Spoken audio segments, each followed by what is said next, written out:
பார்த்ததுண்டா இந்த நாடு பார்த்ததுண்டா, நாடு பார்த்ததுண்டா இந்த நாடு பார்த்ததுண்டா.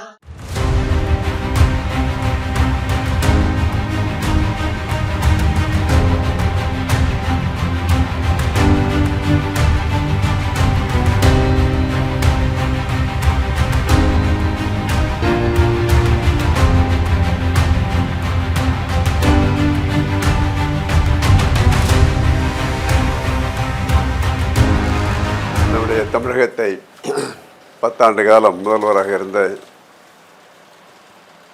மக்கள் எல்லோராலும் மக்கள் திலகம் என்றும் புரட்சித் தலைவர் என்றும் மக்கள் அன்போடு அழைக்கப்பட்ட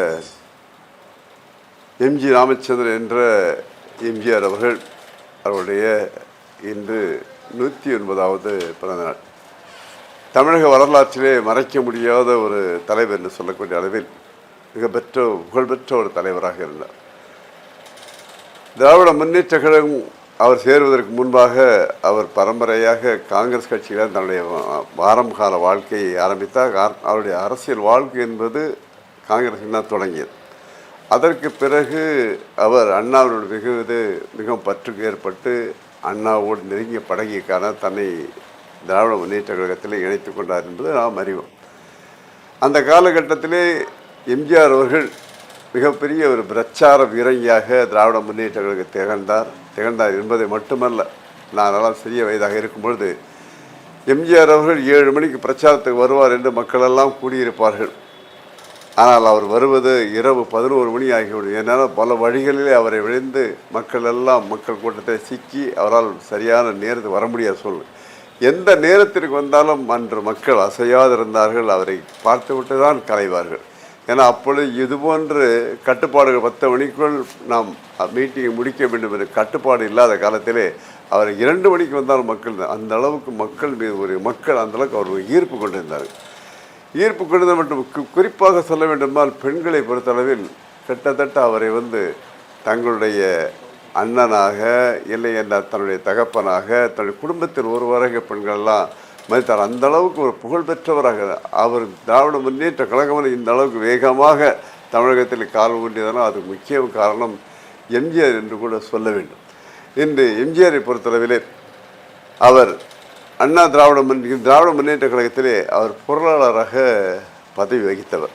அண்ணா மறைவுக்கு பின்பு கலைஞர் கருணாநிதி அவர்கள் முதல்வராக பொறுப்பேற்றவர்.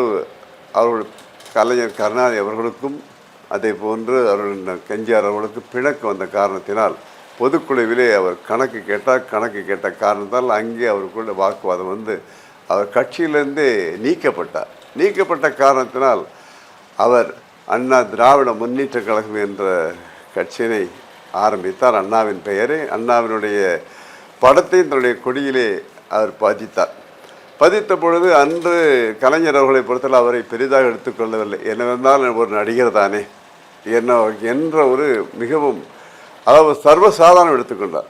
ஆனால் அவர் பழசை மறந்து விட்டார். ஏனென்றால் அவர் ஒரே நாளில் கிட்டத்தட்ட பார்த்தீங்கன்னா பல ஆண்டு காலமாக திராவிடம் என்று இருந்து பரங்கிமலை தொகுதியில் தொடர்ச்சியாக அந்த காலத்தில் போட்டு வந்தார் எம்ஜிஆர் அவர்கள். அப்பொழுது இடைத்தேர்தலானது வந்த பொழுது மாயத்தேவர் அவர்களை திண்டுக்கல்லுடைய நாடாளுமன்ற தொகுதிக்கு நிற்க வச்சு மிகப்பெரிய வெற்றியை பெற்றார் நம்முடைய எம்ஜிஆர் அவர்கள். ஆனால் அதை எதிர்பார்க்கவில்லை. திராவிட முன்னேற்ற கழகமும் கலைஞர் அவர்களும் எதிர்பார்க்கவில்லை. ஆனால் இருந்தாலும் அவரை பொறுத்தளவில் தொடர்ச்சியாக இன்னும் அவரை எந்த விதத்தெல்லாம் நசுக்க வேண்டும், எந்த விதத்தெல்லாம் அவருக்கு இடைஞ்சல் கொடுக்க வேண்டும் என்பதை சரியாக இருந்தார்கள் திராவிட முன்னேற்றங்கள். ஏன் சொல்ல வேண்டுமென்றால் அவர் ஒரு மலையாளி, அதாவது வேறு மாநிலத்தை சேர்ந்தவர் என்றெல்லாம் சொன்னார்கள். அதோடு மட்டுமல்ல, பார்த்தீங்கன்னா உலகம் சுற்று வாலிபன் என்ற படமானது வெளியே வராது எந்த அளவுக்கு இடைஞ்சல் கொடுத்தார்கள். ஏன் அப்பொழுது முன்னாள் மதுரை மேயராக முத்து அவர்கள் சொன்னார், உலகம் சுற்று வாலிபன் வெளி விட்டால் நான் சேலை கட்டிக்கொள்வேன் என்று சொன்னார். ஆனால் காலம் மாறியது, உலகம் சுற்று வாலிபன் வந்தது. ஏன் அவரும் அண்ணா திராவிட முன்னேற்ற கழகத்திலே தன்னை இணைத்து கொண்டார்.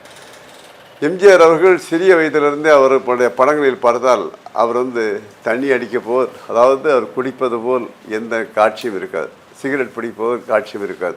அதே போல் பெண்களை வன்மம் செய்வது போல் இருக்காது. ஏழை எளிய மக்களுக்கு உதவி வந்தார்கள். அதுபோன்று அவருடைய வாழ்க்கை முறையே எப்படி நாடோடி மன்னன் படத்தில் பேசிய வசனங்கள் எல்லாம் இன்று பார்த்தீங்கன்னா அவர் முதல்வராக இருந்தபொழுது செயல்படுத்தி காட்டினார். இன்று அவருடைய பாடல்கள் அதாவது ஒரு பாட்டு அந்த படம் இப்போ அந்த பாட்டில் சாவித்திரி அவர்கள் சொல்லும்போது உன்னை எறிந்தால் நீ உலகத்தில் போராடலாம் என்று அந்த பாட்டு வரும் பொழுது மாபெரும் சபை தண்ணியிலே நீ நடந்தால் உனக்கு மாலைகள் விழ வேண்டும் என்று பாட்டு கலைஞர் கண்ணதாசன் அவர் எழுதியிருப்பார். சரியாக அவருடைய வாழ்க்கை அமைந்து இன்று அவர் இறந்து ஆண்டுகள் பல உருண்டோடினாலும் இன்று வரை மக்கள் மனதிலே அவர் ஒரு நாயகனாக இருக்க இன்றும் அவருடைய திரைப்படங்கள் புதிதாக அவருக்கு நிலைவாசுவது போல் அளவுக்கு அதிகமான கூட்டத்தை ஈர்க்கக்கூடிய எம்ஜிஆர் அவர்கள் இருந்தார். கிட்டத்தட்ட பார்த்தீங்கன்னா 1917 பிறந்தார். 1977 அவர் முதல்வரானார்.